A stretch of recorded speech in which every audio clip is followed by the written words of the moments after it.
Welcome everybody to another edition of The Shoot. I am so happy, despite the narrative that Marcus and Manny gives, I am no racist because I have the big Ross man, Ross himself, aka Johnny Cashmere, on an episode of The Shoot. How are you doing, my good sir?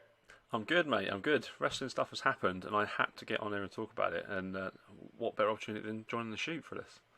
I mean, and what he is referring to is the epic return of the one and only, the enigma of pro wrestling. As you can see, I am wearing this shirt. I am a Firefly. The return of Bray Wyatt. Ross, you reached out to me and said, let's discuss this. And you know what? Since I'm on a hiatus from the show, I figured what better way to do it.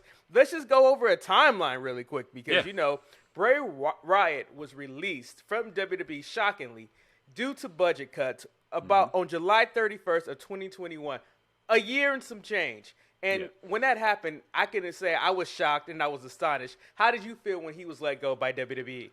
I was not a lot of stuff hits me like really hard, like that's not involved my family. But Bray Wyatt being released was like, what has happened? Like, he was my favourite wrestler. I just got over Punk being my favourite wrestler. It took about 7 or 8 years, and obviously he's become what he's become. But yeah, it hit me really hard that he'd been released because The Fiend. I love The Undertaker, I love Kane, I love the theatrical part of wrestling. That part of the storytelling is fantastic for me. And The Fiend, although from what Seth Rollins has said recently and other people, it's impossible to work with that sort of character, it was fantastic. And it made Raw worth watching every week with that feud with Randy Orton and the Alexa Bliss stuff. When he was released, I thought, what? Like, it can't have been budget cuts. There's obviously he didn't get on with Vince. We know that from things that have come out since. Vince left, and as soon as Vince was announced that he was gone, it can't have been long before Triple H was on the phone to Bray Wyatt. Yeah, I mean, he was with WWE for 10 years before this. I mean, he went through numerous different alter egos, from Husky Harris to something that he incorporated into the Bray Wyatt character. And let's be honest, the Bray Wyatt character, the Firefly Funhouse, to the Fiend, these were all things that we hadn't seen in years. And quite frankly, I understand where Seth is coming from. That's a hard character to work in. But at the same time, it's not a character that needed a championship. More so, it needed just feuds with, viable opponents. Yeah. And then the thing that was really weird, I remember when he got released, most people cited that he was just too outspoken with Vince McMahon. But then the narrative about dealing with Vince is always, hey, he likes someone to speak his mind. But it just it was just perplexing. And like when he was just like, I was like, this was the hottest act. I mean, to this day, still one of the highest viewed videos, the interview with the lead from the Untitled Manny and Marcus show, which is still the most hilarious thing ever. Then as we go through the timeline, we get to his free agencies where he's a free agent. His 90-day no-compete clause is up. And many people say that, mental health played a role. Afterwards, that was debunked and say mental health was not a role. Then he also acknowledges that he lost a lot of friends. Brody Lee passed away. That was a lot. And then some people even cited that his asking price was too high. I know you're not a avid watcher of AEW, but I thought this was like a no-brainer move that they would assign him to a contract. What do you think led to him not signing with AEW? Well, yeah, you're right.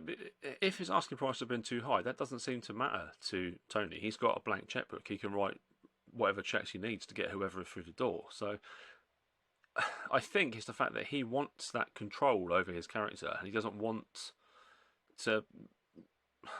He may have seen what's happened to whatever his face is now, Alexander Black? No, Malachi Black. Malachi Black. Yeah.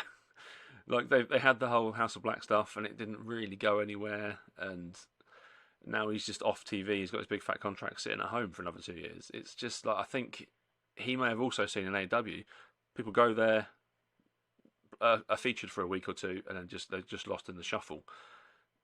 This is not a character. If whichever part of the Bray Wyatt character, be it the Fiend, be it the Wyatt family, anything like that, it couldn't have been a guy that you just disappears into the background. It has to have a segment on every show. So I think it would never have worked on AEW. It would have blown the internet up if he had signed there. It would have been huge for a week or so.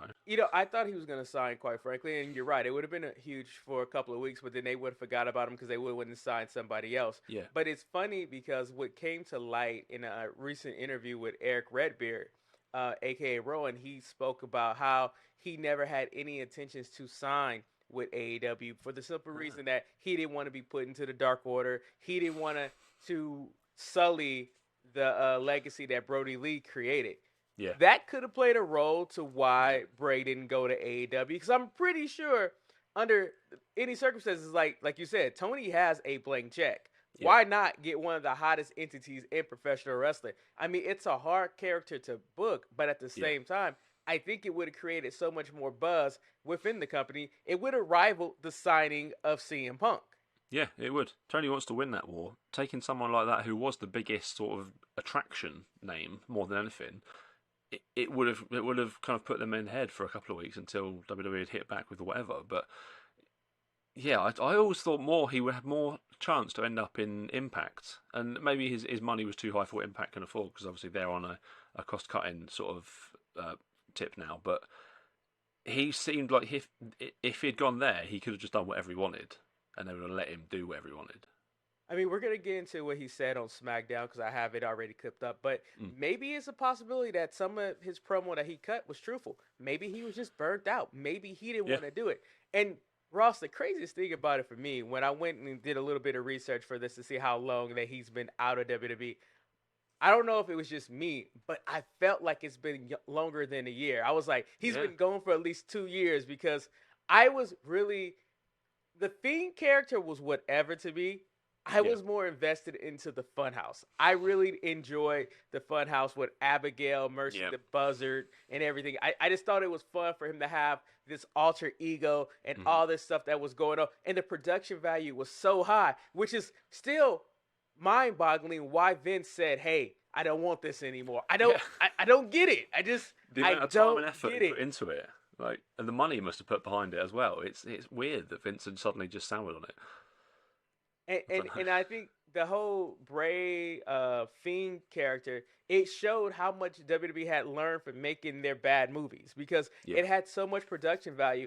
And quite frankly, you kind of wish they would put that much production value in some of the other people in the roster. And I think it's kind of translating, because that package that they did for Karrion Kross was actually really good and stuff like that. So they're getting better and better. But I look forward to seeing. So, of course, it happened on the watch along. If you guys paid attention on this network, we were watching Extreme Rules, and he returned.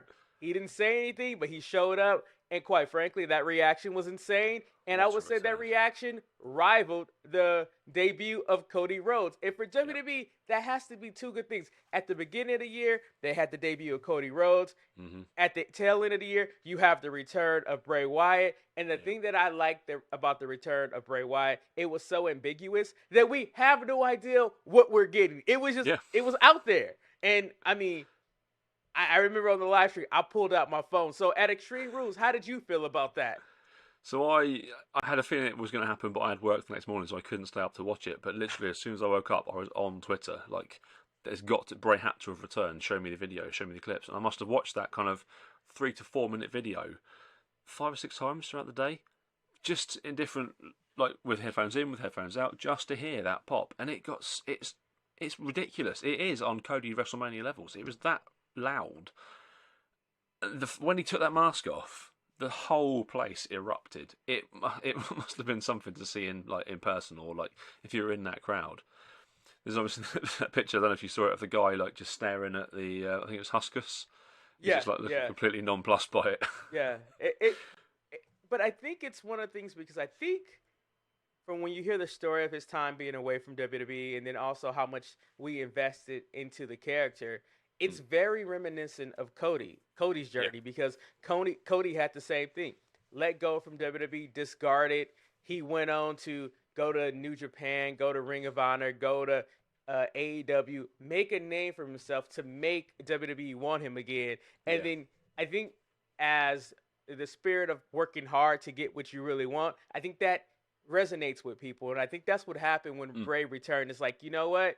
He took some time, got himself right, got his affairs in order, took care of his wife and things like that. And it's like, here we go.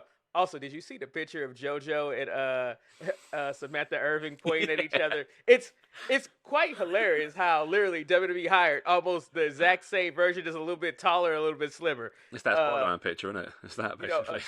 you know what, Bray, you better watch out. You know, Ricochet is known to go after women, so you never know.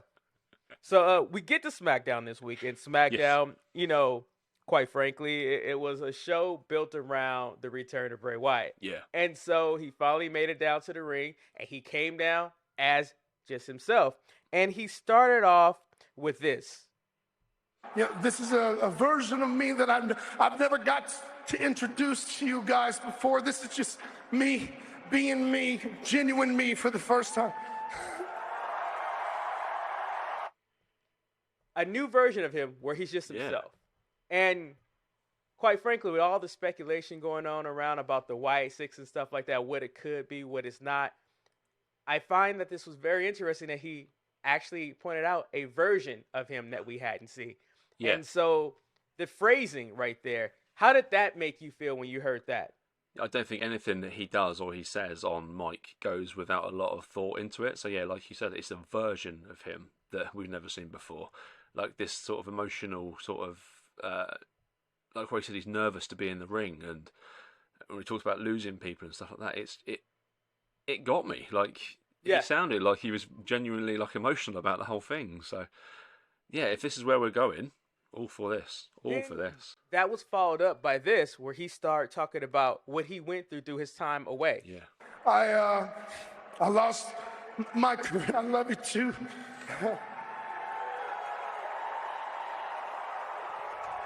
I lost my career.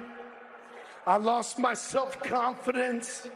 I lost two people who were very, very close to me.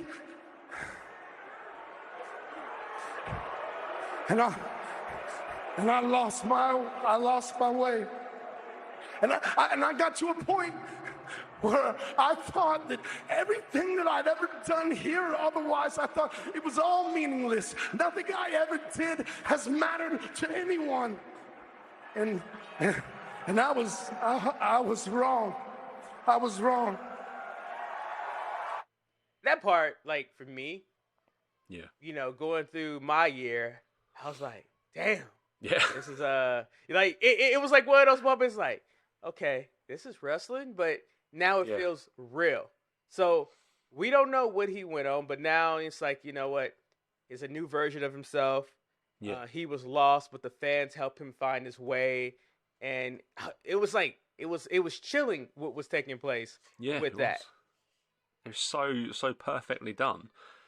And obviously it leads into the final part of the promo with the guy in the mask. But the final part of the promo was off-putting because I was like, what just happened? Because literally, it's like, at this point, he's talking about how he felt worthless and he felt lost. But because of the fans, they brought him back. They gave him purpose and stuff like that. When he tried to stay down, they were there to pick him back up. And then next thing you know, it just cuts off and we hear this. Oh, little one, my little one. Come with me. Your life is done. Forget the future. Forget the past. Life is over. Breathe your life.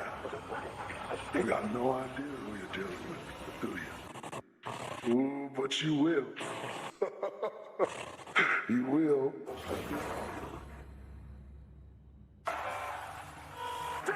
So Ross, what are we dealing with? That's the. Yeah, this is it. Like, where are we now? So obviously, there's the rumours of the Wyatt Six because Bray's changed his Twitter handle to Wyatt Six. There's rumours of a faction being put together with obviously people playing the characters, Huskus and Mercy and Sister Abigail and the Rabbit and the Fiend. I don't know where we're going with this. We've got the reports that Bo is back. And it's too much of a coincidence that Bo's brought back to not be a part of something with Bray at this point. There's no way he's just back to be Bo Dallas, running around Mr. Positivity. So I love the fact that, like how he starts off the promo with this new version of himself. And then this video package of the new mask and whatnot. Yeah. It's like, this is over. It's like, pretty much, Yeah. he murdered everything that he said right then and there, and it ended so abruptly that we don't know. Quite frankly, and right now at this point, it's going to be all speculation. Yeah. I am confident with saying that, yeah, Bo Dallas will be somehow a part of this. And I Yeah. think that there's another person that may be a part of it that we're getting subtle turns of it, and people may like it or may dislike it. But I'm still put off by what took place between the Ronda Rousey and Liv Morgan match. And Mm-hmm. I don't know if Liv and Bo are still dating, but they could be. But that smile, that things like that. Yeah. If this alter ego of Bray is going around erasing versions of people, and like it is over is what we know, he could do that with Liv, and trust me, she needs to refresh because she's not doing anything. I she will does. say this is something that I feel that AEW and also WWE hasn't done for a long time. They gave me a reason to come back to SmackDown. Like, Yes. I need to know what's Yep. going to happen. And quite frankly, you don't know when it's going to happen, who he's going to attack. Hell, for all we know, we can have a Bray versus Bray match for all we know. Because literally, that's where we're going at right now. It's so Yeah. confusing. Yeah, where do we go from here? So there's obviously the names that have been kind of linked to the characters. I think you're spot on with Liv, because after the Ronda Rousey match, she was seen backstage like just rocking in the corner with a big smile on her face. Yeah. That would make sense. Bo's obviously involved somehow. I don't watch a lot of NXT, but Joe Gacy is kind of a Bray Wyatt copy almost, is he? I mean, it would give the grizzled young veteran something to do.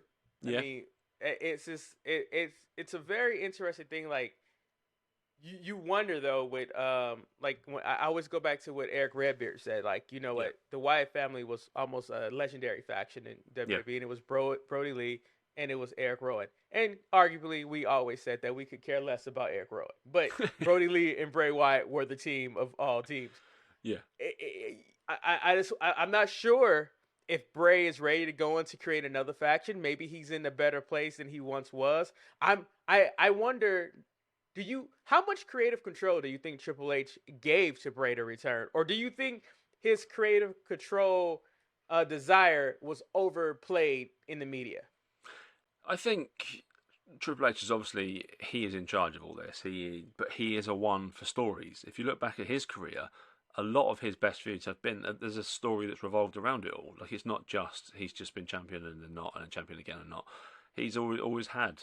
He's a big fan of a faction as well himself. Don't forget Evolution and DX. So I think he's seen the talent that Bray's got and just given him sort of the keys to it. Just go and do what you want. We will back kind of whatever you need, and we'll kind of bring in the people that maybe not he wants, but kind of the same way that the Shield was put together. They had the two guys, and then Vince wanted Roman, so maybe there's a couple of guys that Triple H sees in NXT that he wants to put with Bray to kind of make the next sort of generations of wrestler as well. So I think a collaboration between those two, it could be something really, really special. The Wyatt family was incredibly special. Those wars they had with the Shield were some of the best 3-on-3 matches I've ever seen.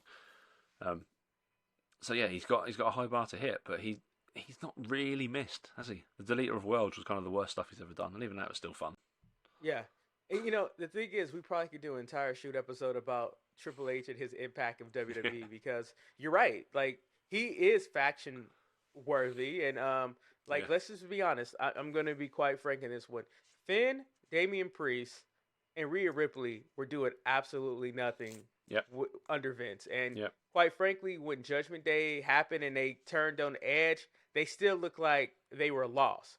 Yeah. Once Vince had his sex scandal, they have become one of the more prominent factions in WWE. I mean, they're like, the bloodline is right here. Well, I'm off screen. It's like right here. Yeah, that's how far away they are.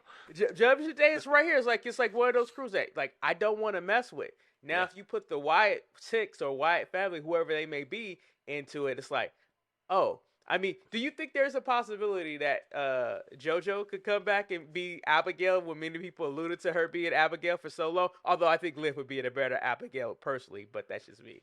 Yeah, I mean, you never know. There's rumours that it could be Liv. It could be Alexa Bliss as well, because on his return, she tweeted, she say, hello, old friend, I think she tweeted at Wyatt. So, I mean, it's just stirring the pot, and it's making more and more rumours. And this would never have happened if Vince had still been in charge. That's what I take from this. This is all kind of the Triple H This is let's him. be honest. What Vince did was that he fired Bray, Yeah. fired the Fiend, and gave that gimmick to Alexa Bliss. Yeah. And then Alexa Bliss got bored with it, and it's just like, okay, what do we Yeah. do now? It's so perplexing, but I must admit, I'm enjoying the Triple H era of WWE. And you know, Marcus, Manny, they always talk about me being a hater of AEW. It's not that I'm a hater of AEW. I just feel like AEW just doesn't have any structure. It's like it's good matches, but Yeah. there's nothing that says, "Hey, I need to keep it." It's like they continue to rehash the same storyline, and you can arguably say that that's what WWE does. But quite frankly, no one saw this week on Monday Night Raw. No one thought that you would see Bobby Lashley losing his United States Championship to Seth Rollins, and now Seth Rollins is a 2 times Grand Slam champion or something like that. This is like a something that you didn't expect to have happen, and it leads to a match between Brock and Bobby again in Saudi Arabia. And I'm like, well, I'm not upset about how we got there, No. but like it's like, okay, I guess we're doing this again. Yeah. Triple H is listening to the internet, and so is Tony Khan to an extent. But Tony Khan's listening to, I think, the wrong people. He's bringing in. He's doesn't plan for the future. He has like lots of things he wants to do and tries to do them all at once. Whereas Triple H is he's planning things down the line. Like now, Seth has got that title. Seth had a year of losing, but it doesn't affect him as a character. But yeah, you can bring Brock back to have a feud with Bobby. Like that wouldn't happen under Vince. Like that's not a thing that kind of was on the cards. It was Roman and Brock, and that was it. That was the 2 guys that would work together forever. The fact that Bray's now got all these opportunities, and SmackDown is, I don't want him to mix with Roman and the Bloodline. I want that to kind of build naturally, but there's a lot of people on SmackDown where he can kind of get involved with. You know, I would think that if he is associated with Karrion Kross, I think that it would be a perfect feud with him with Drew McIntyre, because I think Drew McIntyre is he's a bit lost at the minute, isn't he? Yeah, and he's a great enhancement talent. He's like somebody that you really don't want to see him in the title picture. Mm-hmm. And as Braun Breaker said, and this was like when he said it, I think a lot of people gave him a lot of shit for it. He was like, I never want to see Roman lose. I think this character is the best character in wrestling, and quite frankly, I think the only way that he should lose the title if he gets tired of it and relinquishes it. And I'm like, well, shit. I mean, I get what he's saying, but like, how else could you get one of those titles off of him or without making him lose? You know what I mean? Like, you don't want to strip him because like he's the bloodline, so you can't strip him. So what can you do? So that's another problem that they have to figure out, and I don't want to start going down that rat hole, but like you could see that extraterrestrial character of how do I say Bray. You know what? You know who's kind of emotionally fragile in the mind right now? Jey Uso. Who knows? Maybe you get into that because now Sammy's his daddy. It's just I hadn't even thought about that. Yeah, Jay's was on the cusp. A man that could get inside his brain and turn him. It's so many different things because clearly, like how I hear is that character said, "I'm deleting this version of you. It's over." It's like, so if he's going around erasing people and erasing what they are, I mean, Jey Uso could be there for a taking, and then everybody's expecting Sami Zayn to be the one that turns on Roman. They already had beef before, so why not be Jey Uso? Like that could be a way to get it out. The blood turned on blood. So I mean, there's we could speculate up the yin yang, but all I can say, I'm happy that Bray is back. I'm very happy. I can't wait to see where it goes. It gives me a reason to watch SmackDown. I mean, quite frankly, although we had the week off from wrestling, guess what the only show I watched this week was? SmackDown. Didn't watch Raw, did not watch NXT, didn't watch AEW. I watched Raw because I was watching playoffs, and then now I don't have playoffs to watch no more. Bray being back just leads to so many new stories that they can tell, and that's what we want. I want stories from my wrestling. That's all. Yeah, you know what? Like, and I know and we might be in the same category here, but like, you could take your 5-star matches and you can have those right there. I just want a good story. I want to be able to turn on wrestling, and I want to feel like how I feel when I'm watching House of the Dragon. Like, I'm engaged. I'm watching the show. I like the characters, and that's what I want. And just with us, with professional wrestling, you just have battles. And I think by you being the host of Raw's Retro, you realize that some of those storylines that you held up very highly were pretty shit. But at the same Yes, they time, were. you still have a how do I say, a personal connection with it where it makes you Yeah. brings the happiness to you. Yeah, looking back at them, some of it is very, very questionable, but it transports you to a place in your childhood where it was just happiness. It was watching wrestling at 9 o'clock on a Friday night. That was the thing I did every single week, regardless of what else was going on. And that's it. SmackDown is now a must-watch show because of where we are now. And let's be honest, like back in the day too, when we watch wrestling, it was just watching the wrestling. No looking at the dirt sheets. Exactly. No looking at the internet. No spoiler. It was like you found out what happened, and then the very next day at school, you'd be talking to your friends. Can you believe what happened? And then of course you had that one person in another group. Yeah, I saw this on Nitro. Man, we ain't watching no damn Nitro. And it's like, so it's just like that now. Like the way I try not to follow the news, but at the same time, you kind of have to follow the news if you do a podcast because you have to be ready to break out and do stuff. But it's just whatever. Quite frankly, I'm glad Bray is back. Yep. I wish that the internet didn't get hold of them negotiating with Bray because, like, I think the reaction at Extreme Rules would have been even greater if there was no rumors or speculation that Bray was going to turn up. But you know what? We got what we got, and now we just have to look forward to see what happens next. So, speaking of what happens next, what do we have to look forward to with Raw's Retro, Ross? That is your baby. That is what you cradle and you nurture. And I know you missed a couple of shows because of the Fiend taking hold of your kitchen, reset and said you need a new kitchen. Let me put some up and smoke in it. What do we have to look forward for Raw's Retro? We got Survivor Series 98 right around the corner, the Deadly Games tournament. We recorded a few episodes last night, which we'll see in a couple of weeks' time. But that's the coronation of The Rock, isn't it? That's the turn on Mankind in the main event. Like, that's a fantastic tournament. It's a pay-per-view with 18 matches on it. So, I mean, get involved. Wow. Yeah, I mean, one of them is 3 seconds long, where The Rock beat the boss man. But there's Undertaker versus Kane. There's Rock versus Shamrock again for what seems like the 400th time this year. It's literally the entire pay-per-view is the tournament, apart from Sable versus Jackie and the triple threat for tag team titles, the New Age Outlaws.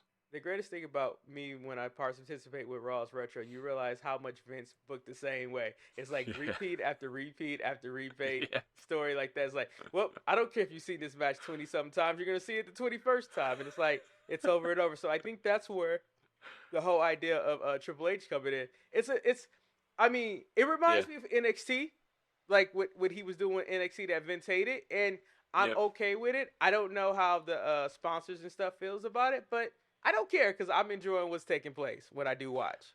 Yeah, I mean it's chaos basically, but yeah, we've watched Ken Shamrock fight The Rock for an entire year. He was on the first episode of Raw's Retro back in January, and they're still feuding with the Nation, even though The Rock's not in the Nation anymore. Really, the Nation's pretty much disbanded at this point.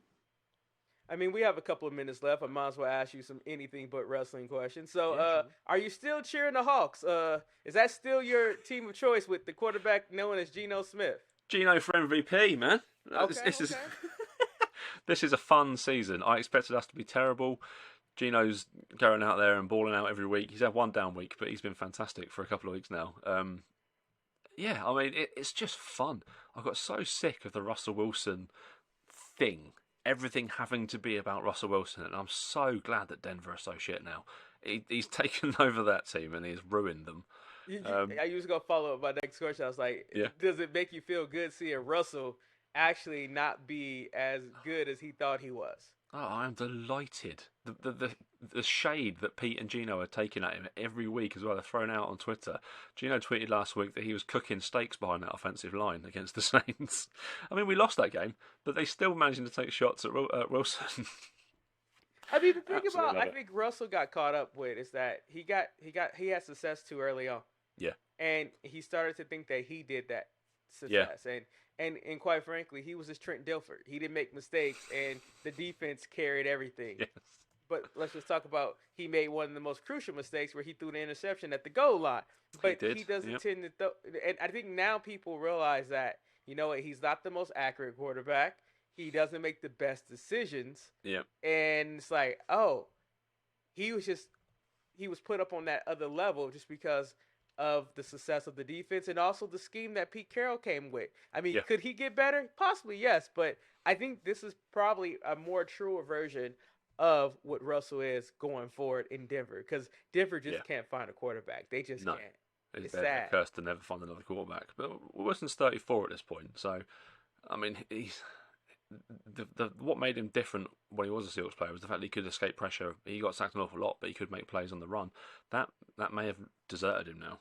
Yeah, I mean, I don't think he has the agility, being as old as he is right now. I mean, and every place needs to start over. And quite frankly, when you think about it, when the Denver Broncos traded away Drew Lock, and I believe that's who they traded away, who was a young quarterback, he was still, trying to learn the job. But to go get a aging 34-year-old, and I don't even know what they thought they were getting from Russell in that situation.